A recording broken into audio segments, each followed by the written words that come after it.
नमस्कार, आप देख रहे हैं जवाब तो देना पड़ेगा और आपके साथ में विजेंद्र सोलंकी। ज्ञान व्यापी मस्जिद या मंदिर, ये विवाद कई दशक पुराना है, लेकिन जो विवाद नया है वो है कथित शिवलिंग बनाम कथित फव्वारा। मामला वाराणसी कोर्ट पहुंचा। मांग की गई कि कथित शिवलिंग की कार्बन डेटिंग कराई जाए। 11 अक्टूबर को सुनवाई पूरी हुई, फैसला सुरक्षित रखा गया और आज फैसला सुनाया गया। जज ने कार्बन डेटिंग की मांग को खारिज कर दिया और कहा कि इसकी इजाजत नहीं दी जा सकती। अब सवाल यह है कि क्या इसको हिंदू पक्ष की हार कहा जाए? क्या कार्बन डेटिंग से सच में यह पता लगाया जा सकता है कि वो शिवलिंग है या फव्वारा है? क्या कार्बन डेटिंग के जरिए कथित शिवलिंग से अगर सैंपल लिया जाता तो क्या वो खंडित नहीं होता? अब आगे क्या होगा? आज हम आपको कार्बन डेटिंग क्या होती है और कैसे होता है इसका इस्तेमाल ये विस्तार से बताएंगे। और अगर जज ने कार्बन डेटिंग करने से मना किया है तो उसके पीछे की वजह क्या है ये भी बताएंगे। आपको हर सवाल का जवाब देंगे।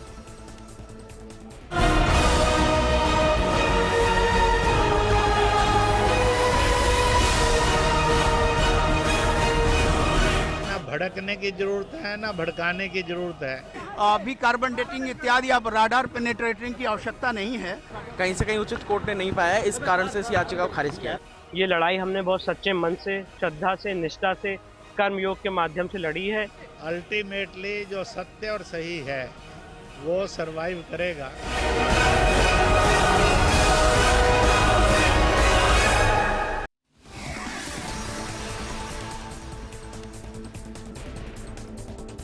चलिए शुरुआत में सबसे पहले आपको इस पूरे मामले से जुड़ी कुछ जानकारी देते हैं। दरअसल ज्ञानव्यापी केस में हिंदू पक्ष को क्या वाकई में झटका लगा है? वाराणसी कोर्ट ने कार्बन डेटिंग की अर्जी को खारिज कर दिया है। ज्ञानव्यापी में मिले शिवलिंग की कार्बन डेटिंग नहीं होगी। हिंदू पक्ष ने ज्ञानव्यापी में शिवलिंग मिलने का दावा किया था, जबकि मुस्लिम पक्ष ने इसको फव्वारा बताया था। सेशन कोर्ट के आदेश पर ज्ञानव्यापी में सर्वे हुआ था। लेकिन कार्बन डेटिंग क्या होती है इसको भी जरा समझिए। लकड़ी, चारकोल, बीज, बीजाणु, मिट्टी, शैल, कोरल, दीवार, चित्रकारी, पेपर और पॉर्चमेट वो दरअसल चीजें जिनकी कार्बन डेटिंग हो सकती है। पत्थर और धातु की कार्बन डेटिंग नहीं की जा सकती, लेकिन बर्तनों की कार्बन डेटिंग की जा सकती है। कार्बन डेटिंग का प्रयोग कार्बनिक पदार्थों पर ही किया जा सकता है, यानी कि जिनके अंदर कार्बन मौजूद हो। कार्बन डेटिंग में कार्बन 12, 13 और 14 इनमें से कार्बन 14 के जरिए ही कार्बन डेटिंग की जा सकती है। इसी तरह आज जो फैसला आया उसको भी जरा एक बार समझ लीजिए कि कोर्ट ने अगर यह कहा कि कार्बन डेटिंग नहीं होगी तो उसके पीछे की वजह उन्होंने क्या कुछ दी है। दरअसल उन्होंने फैसले में कहा कि कार्बन डेटिंग नहीं की जा सकती। इस याचिका को खारिज कर दिया गया। जिला जज अजय कृष्ण विश्वेश ने मांग को खारिज कर दिया। कोर्ट ने इस फैसले में सुप्रीम कोर्ट के आदेश का जिक्र किया और कहा कि सुप्रीम कोर्ट ने कथित शिवलिंग और उस जगह को संरक्षित रखने के आदेश दिए हैं। कार्बन डेटिंग का आदेश होता है तो शिवलिंग को क्षति पहुंचती और ये सुप्रीम कोर्ट के आदेश का उल्लंघन होता और ये धार्मिक भावनाओं के साथ भी एक तरीके से कुठाराघात होता, जिनके सामने शिवलिंग से कुछ हिस्से को निकाला जाता और शिवलिंग को खंडित किया जाता। तो सवाल यह है कि इस समस्या का समाधान क्या और अब आगे क्या होगा? इस मुद्दे पर बात करने के लिए हमारे साथ मौजूद है धर्मगुरु बाल मुकुंदाचार्य जी। हमारे साथ मौजूद हैं अधिवक्ता ए.के. जैन साहब। ए.के. जैन साहब, सबसे पहले तो मैं यही जानना चाहूंगा कि क्या वाकई में कार्बन डेटिंग के पक्ष में भी फैसला दिया जा सकता था, इस तरीके से दिया जा सकता था कि सुप्रीम कोर्ट के आदेश का उल्लंघन ना होता? देखिए, क्या निर्णय दिया जा सकता था ये अब विवाद की बात नहीं रही, क्योंकि निर्णय दिया जा चुका है जी। निश्चित रूप से जो मामला चल रहा है इसके अलग अलग पहलू हैं।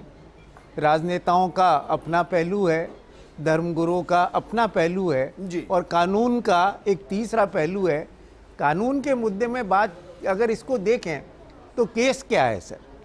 जो सिविल सूट फाइल हुए हैं 5 महिलाओं ने द्वारा, जो 4 अलग अलग सिविल सूट्स, 5 अलग अलग सिविल सूट्स वहाँ पर फाइल हुए हैं, उसमें ये कहा गया है कि 1947 के बाद भी इस परमिसेस में, इस परिसर में महिलाएं गौरी की पूजा करने के लिए आती थी, जी। इसलिए उन्हें गौरी की पूजा करने का अनुमति दी जाए।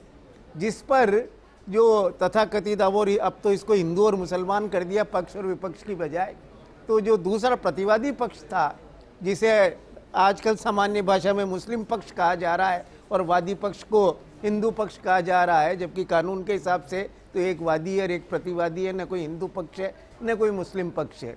तो प्रतिवादी पक्ष ने ये प्रार्थना पत्र प्रस्तुत किया कि सेक्शन जो 1991 का धर्म स्थल सुरक्षा अधिनियम है उसका वायलेशन है, इसलिए ये वाद चलने योग्य नहीं है, क्योंकि 1947 में ये तय कर दिया गया कि जो पूजा स्थल जिस स्तर में है उसी स्तर में रहेगा, सिवाय अयोध्या के मामले ये सब मुझे लगता है देश का बच्चा बच्चा जानता है सर, ये परंतु बहुत लंबे बात टाइम इस से बात विवाद की चल है, रहा है। आज की बात करते हैं आप सर। अब चूंकि इसमें दो बातें हैं सर, यहाँ इस बात का विवाद नहीं है, जो वाद है उसमें इस बात का विवाद नहीं है कि वहां पर शिवलिंग है या क्या है। प्रश्न इस बात का है कि क्या 1947 के बाद भी उस स्थान पर पूजा होती थी अथवा नहीं होती थी, जिसका कार्बन डेटिंग से कोई संबंध नहीं है। जी। और दूसरी बात जो जज साहब ने जिसका आधार लिया है, उन्होंने कहा सुप्रीम कोर्ट ने कह रखा कि ये जो सूट प्रॉपर्टी है,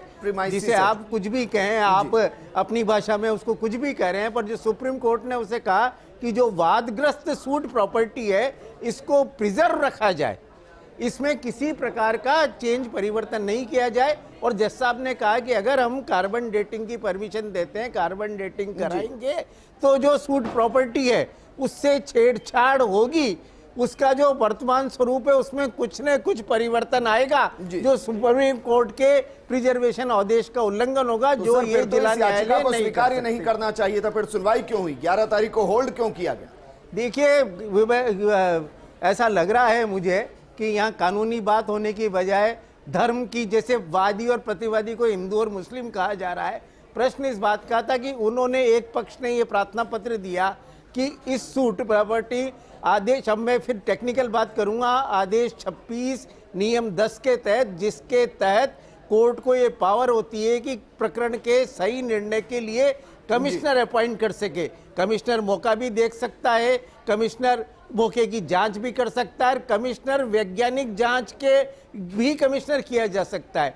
तो पाद ये दिया गया था कि क्या वैज्ञानिक जांच कराने के लिए कमिश्नर नियुक्त किया जाना चाहिए, क्या इस प्रकरण में उस स्थल की वैज्ञानिक जांच की अनुमति दी जा सकती है, जिस पर डिस्ट्रिक्ट जज ने कहा कि सुप्रीम कोर्ट के जो डायरेक्शंस हैं, क्योंकि ये वायलेशन होगा इसलिए इसकी वैज्ञानिक जांच की अनुमति नहीं दी जा सकती। सर, याचिका तो खारिज कर दी गई, कार्बन डेटिंग के लिए भी मना कर दिया गया। हालांकि मैं व्यक्तिगत तौर पर यह मानता हूं कि कार्बन डेटिंग करा भी ली जाती तो यह पता नहीं चलता कि उस पत्थर को शिवलिंग का स्वरूप कब दिया गया या उस पत्थर को फवारा कब बनाया गया। हाँ, यह जरूर पता चल सकता था कि अगर वो पत्थर 50,000 साल नया है तो पता चल जाता, उससे पुराना है तो वो भी पता नहीं चलता। तो डिमांड ही क्यों की गई?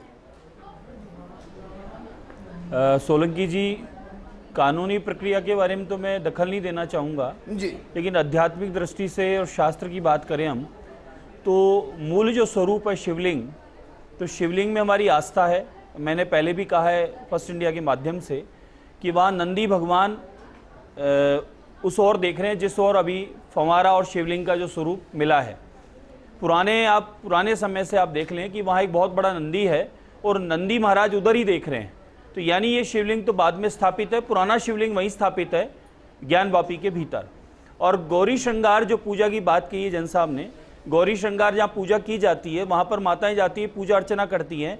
पार्वती जी हमेशा शिव के सामने विराजमान होती हैं, सभी जगह आप देखें, पुराने धर्मस्थलों में देखें कि नए में देखें, तो पार्वती जी माँ गौरी वहीं विराजमान है जहाँ पर वह शिवजी महाराज अभी मिले हैं ज्ञान वापी के भीतर, और वहाँ अनुमति भी थी पूजा की। तो मैं कार्बनिक डेटिंग के बारे में तो मूर्ति के लिए तो मैं भी नहीं चाहूँगा कि मूर्ति से छेड़छाड़ किया जाए, कि मूर्ति को छेड़छाड़ करना, उस पर मशीन लगाना या उस पर कोई औजार लगाना, तो वो मूर्ति को नुकसान पहुंचाना, उसको हमारी भाषा में कहेंगे कि खंडित करना है। हाँ, ये जरूर है कि ज्ञान वापी के भीतर अन्य हिस्सों को खुदाई करके ये चेक कर लेना जरूरी था, उसमें और भी क्या क्या भीतर में इधर उधर दबा पड़ा है। ये तो तय है कि ये प्राचीन काल से भारतवर्ष में ये पुराने समय से यहाँ पर शिवलिंग मंदिर विराजमान है। बाद में अन्य अन्य आतंकताई आए जिन्होंने अपना अत्याचार किया, मंदिरों को तोड़ा और परिवर्तन किया और उनको भले वो मस्जिद का रूप दिया या अन्य कुछ और बनाया गया। तो ये तो तय है कि पुराने प्राचीन जितने भी हमारे धर्म स्थल हैं उनको तोड़ा जाता है और उसी के एवज में आज जहाँ भी खुदाई होती है वहाँ मूर्तियाँ निकलती है, पुराने अवशेष निकलते हैं। भले हम अभी कुछ दिनों पहले चार मीनार की भी बात की है कि वहाँ भी जगह जगह पुराने मंदिरों को तोड़कर और फिर मीनार बनाई, तो वहाँ जगह जगह जो देखेंगे जो पत्थर लगे हैं उनमें घड़ाई हो रखी है, त्रिशूल और अन्य अन्य चीजें। यहाँ भी आप देखेंगे तो ज्ञान वापी के अंदर अगर खुदाई कराएंगे और अन्य अन्य दीवारों पर भी आप देखेंगे। ये करते फिर है जी, डिमांड ये करते, बिल्कुल यही मांग होनी चाहिए थी हमारी। तो आज आपके चैनल के माध्यम से मांग है कि खुदाई करनी चाहिए, मूल स्वरूप को। अली जी भी हमारे साथ जुड़ चुके हैं। मूल स्वरूप शिवलिंग को नहीं छेड़ना चाहिए। ये बताइए कि विरोध क्यों किया जा रहा था कि कार्बन डेटिंग मत कराइए, कार्बन डेटिंग मत कराइए? अगर आपके हिसाब से जो मुस्लिम पक्ष कह रहा है, जो ये कह रहा है कि ये फव्वारा है, तो फव्वारे की कार्बन डेटिंग कराने से भला क्या एतराज था? विजेंद्र सर, जैसा कि अभी माननीय जैन साहब बोल रहे थे कि इस मुद्दे को अनफॉर्चुनेटली हिंदू मुस्लिम कर दिया गया है। ये इंतज़ामिया कमेटी है, मस्जिद इंतज़ामिया कमेटी, वो इसको लड़ रही है, इसको देख रही है। ऐसा नहीं है कि पूरे मुस्लिम समाज की जो है नज़र उस मुद्दे के ऊपर है कि अगर ये फैसला विरोध कहेंगे तो मैं कई नेताओं के बयान दे दूंगा जो नेताओं की बात की नुमाइंदगी करते हैं, नेताओं सीधे आके कह रहे हैं कि यहाँ हिंदू मुसलमान है। मैं बताऊं आपको, नेताओं की बात अलग है, उनका पॉलिटिकल अपना एजेंडा होता है, उसके ऊपर बात करते हैं। एनी हाउ मैं ये कहना चाहता हूँ कि जो हमारा संविधान है, भारत जो है धर्म से नहीं चलता है, ये संविधान से चलता है। संविधान के अंदर जब ये बात तय है कि वो जो एक्ट है धर्म स्थल सुरक्षा एक्ट 1991, उसके लिए सब आज आप जैसा कि आप कह रहे हैं बच्चे जान चुका है। मैं एक अधिनियम की तरफ और तवज्जो दिलाऊं, 141, उसके तहत भी सुप्रीम कोर्ट का आदेश ये है कि निचली अदालतें कोई भी इस मुद्दे को छेड़ेंगी नहीं। अगर ऐसे छेड़ती हैं तो वो सुप्रीम कोर्ट की आदेश की अवहेलना होती है 141 के तहत, अधिनियम 141 के तहत। उसको भी नहीं माना गया। अगर कानून समझना होगा ना, हाँ, मैंने के जैन साहब को बुला रहा नहीं, हमें भी समझना चाहिए। चाह रहा हूँ हमें फव्वारे की कार्बन डेटिंग कराने में विरोध क्या था? नहीं, विरोध और पक्ष की कहना चाहिए था कि हम साथ खड़े, आइए करा लीजिए। विरोध और पक्ष की बात नहीं है। अगर चाहती कोर्ट, माननीय कोर्ट चाहती तो हो जाता उसका भी। हमने ये नहीं कहा कि इसका विरोध क्या हो कि इसको आप हटा दीजिए और इस बिल को खारिज कर दीजिए। यह हमारी तरफ से उनको निवेदन नहीं था जज साहब को, वो उन्होंने अपनी इच्छा अनुसार किया है। और एक बात मैं बता दूं, एएसआई की रिपोर्ट के बावजूद भी जब बाबरी मस्जिद मामले के अंदर एएसआई अपनी रिपोर्ट करी थी तो उसकी रिपोर्ट को कहाँ माना गया? उसने तो अपनी रिपोर्ट में साफ कहा कि मस्जिद के नीचे कोई मंदिर था ही नहीं। ये तो आप हमारे चैनलों से और सारी एएसआई की रिपोर्ट आज भी मौजूद है। तो अर्ज़ करना यह है कि कोर्ट, माननीय कोर्ट के साथ हमेशा मुस्लिम समाज रहता है और अभी भी हम उसका फैसले का सम्मान कर रहे हैं। अभी पिछले कल ही जो फैसला आया हिजाब के मामले का, उसका भी सम्मान है, आगे भी सम्मान होता रहेगा। अर्ज़ करना यह है कि जो मान्यवर महाराज मुकुल जी ने कहा यहाँ पर अभी कि शास्त्रों से हम बात करते हैं, तो मैं ये कहना चाहूँगा आपके माध्यम से समस्त उसको कि शास्त्रों में तो एकेश्वरवाद की बात है। हमारे नज़दीक इस धरती पर, इस पृथ्वी पर सबसे प्रथम ईश्वरी, सबसे पहला ईश्वरीय ग्रंथ वेद है और वेद की शिक्षा है वो एकेश्वरवाद है। एकम अकायम वो है कि उसकी कोई काया नहीं है, नत्यस्य प्रतिमा अस्ति, उसकी कोई प्रतिमा नहीं है। अच्छा, फिर स्टेच्यू, प्रतिमा और ये प्रतिमा, स्टेच्यू, नाग, पत्थर, ये सब कहाँ से आ जाते हैं? फूलों का श्रृंगार करके फिर क्या आवश्यकता है उसकी मस्जिद में जाके उसका श्रृंगार करने की? अगर धर्म बिगड़ता है तो धर्म गुरुओं का प्रथम दायित्व होता है कि वो उसको फर्स्ट। यहाँ सुनिए, शिवलिंग जो है वो निराकार स्वरूप में ही पूजा जा रहा है और उसी की मांग की जा रही है। मैं यही अर्ज कर रहा हूँ मान्यवर, मेरी बहुत बात होती है। तो आप ऐसा करें, बात पूरी सुनिए, मदरसों में, मस्जिदों में भी आप ये बात बोलें कि तकिया वगैरह हटा दें, चद्दरें हटा दें, फूलों का श्रृंगार हटा दें और आराम से आप कहीं भी निराकार की पूजा करें। आप ये संदेश दीजिए वहां पर सबको। इस धरती पे इस्लाम के अलावा कोई भी एक ईश्वरवाद में विश्वास नहीं करता है और जो अगर इस्लाम में रहकर भी अगर एक से ईश्वरों में विश्वास करता है वो पापी है। इस्लाम पहले आया है, इस्लाम पहले आया है कि ये शिवलिंग प्राचीन है। अब आपको जवाब दे दूं, एक मिनट के लिए आप इस्लाम की बात कर रहे हैं, ये मुगल की बात कर रहे हैं, बाहर से आए, हिंदुस्तान में नहीं है ये, हिंदुस्तान ये भी नहीं है, बाहर से आए ये, उसके बाद ही आप लोगों ने अपनाया होगा। जवाब दे दूं मैं आपको, क्या बात करते हो? जवाब दे दूं ना आपको? जवाब, भारत का इतिहास कितना लाखों वर्ष पुराना है, करोड़ों वर्ष पुराना है, क्या बात करते हो? सुनिए मेरी बात, करोड़ों वर्ष पुराना है। मैं सर की बात से पूरी तरह विश्वास करता हूं। और ये इससे भी पीछे मैं लेकर जाता हूं, रामचरितमानस में एक चौपाई है, संयम भू मनु अरु शत्रुपा जिन्हें ते भे नर सृष्टि अनुपा दंपति धर्म आचरण नीका अजहू गाँव श्रुति जिन्हें के लीका। यहाँ ये कहा जा रहा है कि जो प्रथम मानव था, जो स्वयंभू मनु था, जिसको स्वर्ग लोक से ईश्वर ने इस धरती पर उतारा, जिस धरती पर उतारा, जिस धरती का सिलेक्शन हुआ वो मेरा भारत था। और वो पहला मानव था इंसान में, और वो जो पहला मानव था वो हमारी मान्यताओं के अकॉर्डिंग वो आदम थे और वो मुस्लिम थे। तो ये पूरी दुनिया के मुसलमानों के लिए, पूरी दुनिया के मुसलमानों के लिए आदमी मनु से वो आदम हो गए। मैं यही तो कह रहा हूँ, आदमा भविष्य आदमा हव्यवती पुत्रा, ये भी वेद के अंदर है। मैं ये तो कह रहा हूँ, आप ये माने मुस्लिम तो पहला मुस्लिम स्पिरिचुअल बाद में था, आपने बाद में अपनाया, पहले सिर्फ है ना सनातन था, सनातन से सब लोग सम्मानित थे। 90% मुस्लिम, 90% मुस्लिम हिंदुस्तान में कन्वर्टेड है, लेकिन 100% यहाँ हिंदू सनातन धर्मी यानी इस्लाम को मानने वाला था। और पहला व्यक्ति मानव जो था वो मुस्लिम था, मतलब जिसको संयम भू मनु कहते हैं, रघु की परंपरा में से सब मुस्लिम हैं, जिन्हें एडम कहते हैं। ये ज्ञान की बात है, देव जी हो, ये ज्ञान की हम तो बात ही इतिहास की भी बात करें। आप खाली वो जो उल्टी भाषा में किताब में लिखा आपने वो नहीं बात करें, जो उल्टा लिखा है आपने उसकी बात नहीं करें। सुनिए मेरी बात, मैं तो सीधे लिखे की बात कर रहा हूं। एकम अद्वितीयम अंधरात्मा परविशन्ति वो संभूते, ये मुपस्ते अंधकार में जा रहा है वो व्यक्ति जो प्रकृति को पूज रहा है, नाक, पत्थर, टेबल, कुर्सी, अंधरात्मा परविशन्ति। ये सीधी भाषा की बात कर रहा हूं। भौतिक शरीर बना है, इन सबका सम्मान करो, पूजना मतलब उनका सम्मान करो, वो अद्वितीय है, उसकी कोई लैंग्वेज नहीं, उसकी कोई भाषा नहीं है। आपने डेफिनेशन बदल ली अपने हिसाब से। मैं तो सीधे हाथ की बात कर रहा हूं, इस्लाम की बात नहीं। अच्छा, मुझे एक सवाल का जवाब तो सीधे हाथ की भाषा डेफिनेशन आपने कर ली उसकी उल्टी। बालमुकुंदाचार्य जी प्लीज, सेठ जी आप बहुत बोली हैं सर, मैं कह रहा हूं बहुत बोली। अब मुझे बताइए राजस्थान के अंदर कितनी मज़ारें हैं, कितनी मस्जिद हैं, बताइए जरा। जहां पत्थर की पूजा होती है जरा बताइए, जहां सजदा किया जाता है। सुन लीजिए जवाब सुन लीजिए कि इस संसार के अंदर सर राजस्थान बताइए कितनी मज़ारें हैं। राजस्थान, जयपुर की मैं बात कर लेता हूं, आप कह रहे हैं मैं जयपुर की बात कर लेता हूं। अर्ज करना यह है कि चाहे वो मोइनुद्दीन अजमेरी हो, चाहे बाबा फरीद गंज शकर हो, या और भी महापुरुष हो या पुरुषोत्तम हो, वो हमारे लिए आदरणीय है, पूज्य नहीं है। उनसे कोई नहीं कहता कि आप हमारी ये जरूरत पूरी कर दें जी। ये बात बहुत अच्छा आदरणीय जब वंदे मातरम के लिए कहा जाए तो कहते हैं कि हम मातृभूमि की पूजा नहीं करते क्योंकि हम सिर्फ एक के लिए सजदा करते हैं और हजारों मजारों के आगे सजदा करते हैं। यही तो मैं जब पत्थर की वहां मूर्ति, जब पत्थर की वहां पूजा की जाती है, दोनों में अंतर पता क्या है सर? एक तरफ लेटे हुए और एक दूसरी तरफ सीधे खड़े हैं। मैं आपसे ये पूछ रहा हूँ, कार्बन डेटिंग अगर एक फव्वारी की हो जाती तो इसका विरोध फर्क नहीं पड़ता, उससे कोई फर्क नहीं पड़ता। ऐसा है कि रिपोर्ट भी आने के बाद कोई फर्क नहीं पड़ा, कोई फर्क नहीं पड़ता, वो भी हो जाती तो उससे कोई फर्क थोड़ी पड़ता जी। मान्यवर कोर्ट ने चाहा, अजय कृष्णा जी ने कि नहीं कराना तो नहीं कराना, अगर वो आगे चाहेंगे उन्होंने तो सुप्रीम कोर्ट का हवाला किया। AK जैन साहब, अब इसमें आगे क्या होगा सर? देखिए, अब ये जो ऑर्डर हुआ है, ये ऑर्डर 26 रूल 10 की एप्लीकेशन को उन्होंने कमिश्नर, साइंटिफिक कमिश्नर की अपॉइंट किया है।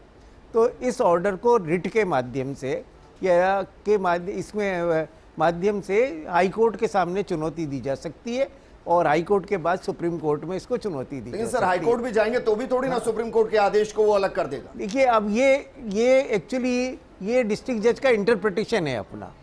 अब हो सकता है हाई कोर्ट के सामने कुछ और तथ्य आए और वो अपना डिफरेंट इंटरप्रिटेशन कर ले, क्योंकि ये बात सुप्रीम कोर्ट के आदेश के जज साहब ने बेसिकली जो उसका ऑपरेटिंग पोर्शन अभी तक आया है, जजमेंट का पूरा जजमेंट तो आया नहीं, उसमें उन्होंने यही ऑब्जर्व किया है कि कार्बन डेटिंग है इस तरह की, क्योंकि उसको प्रॉपर्टी को प्रोटेक्ट करने का ऑर्डर सुप्रीम कोर्ट का, इसलिए उसके साथ किसी तरह के राम मंदिर के साथ इसको अगर कंपेयर किया जाए तो वहां मूर्ति की कार्बन डेटिंग नहीं हुई थी, बाकी बहुत सी चीजों की कार्बन डेटिंग की गई थी। देखिए, जैसे अभी तो ये हो सकता है, आपने खुद बताया था कि पत्थर की कार्बन डेटिंग सर वो होती ही नहीं। डेड चीज जो है कार्बन डेटिंग है कि अगर लिविंग आदमी जब मर जाता है, चाहे वो लकड़ी हो, चाहे कोई वनस्पति हो या कुछ भी हो, तो एक पर्टिकुलर टाइम के बाद उनसे जो कार्बन का डिग्रेडेशन उनकी बॉडी में था, उसका डिफरेंस आने लग जाता है और उससे अंदाजा लगाया जा सकता है कि ये चीज कितनी परे नहीं, नहीं। जो इसमें तो सर मैं इसलिए भी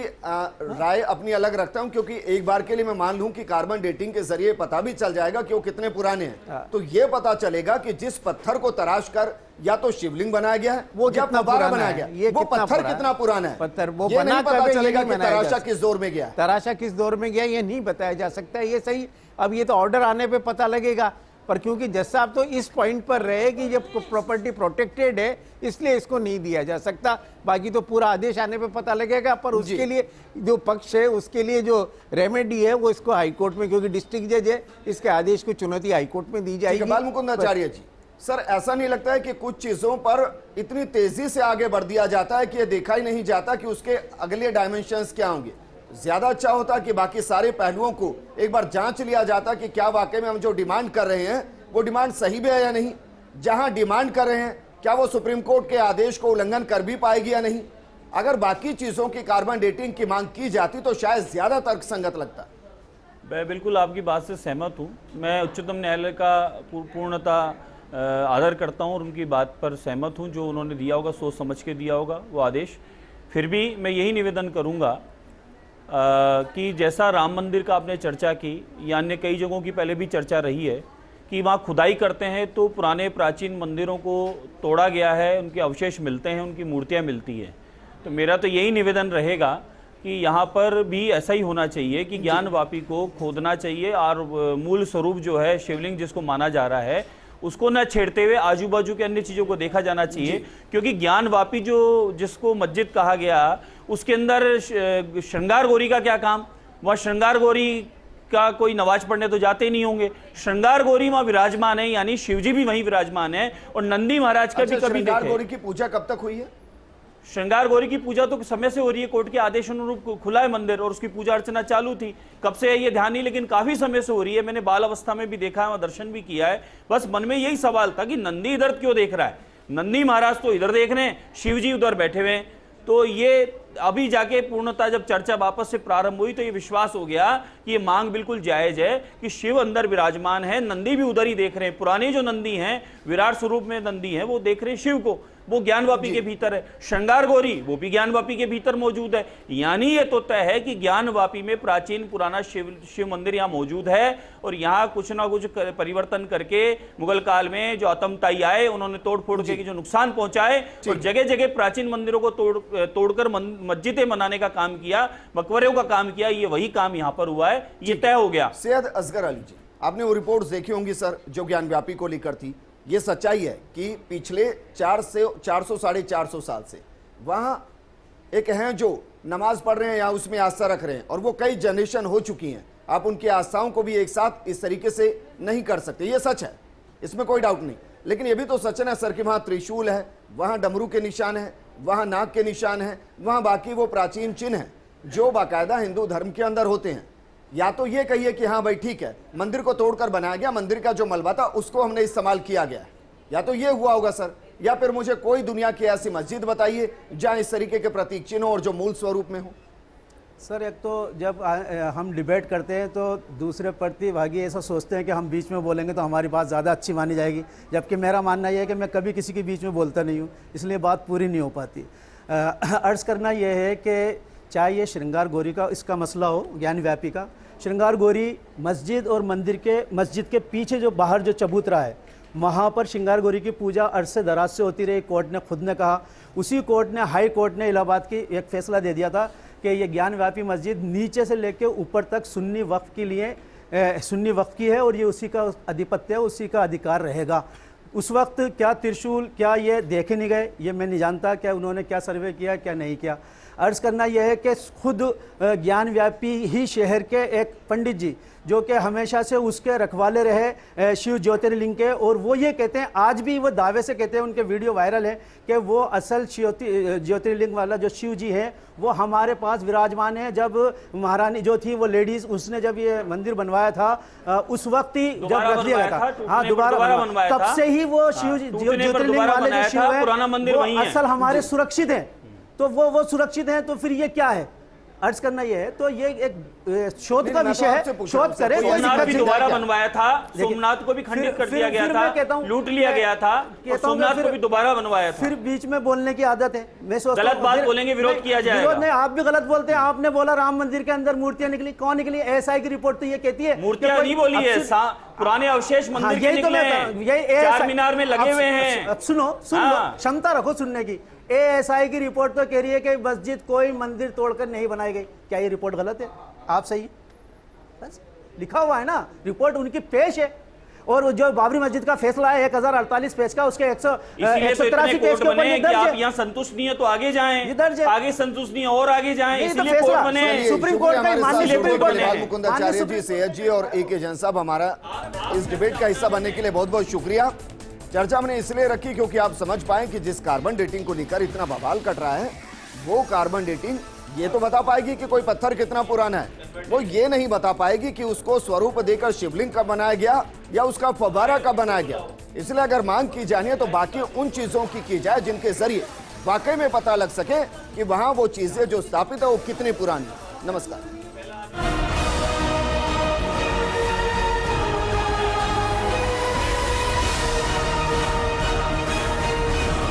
ना भड़कने की जरूरत है ना भड़काने की जरूरत है। अभी कार्बन डेटिंग इत्यादि अब राडार पेनेट्रेटिंग की आवश्यकता नहीं है। कहीं से कहीं उचित कोर्ट ने नहीं पाया है, इस कारण से इस याचिका को खारिज किया। ये लड़ाई हमने बहुत सच्चे मन से, श्रद्धा से, निष्ठा से, कर्मयोग के माध्यम से लड़ी है।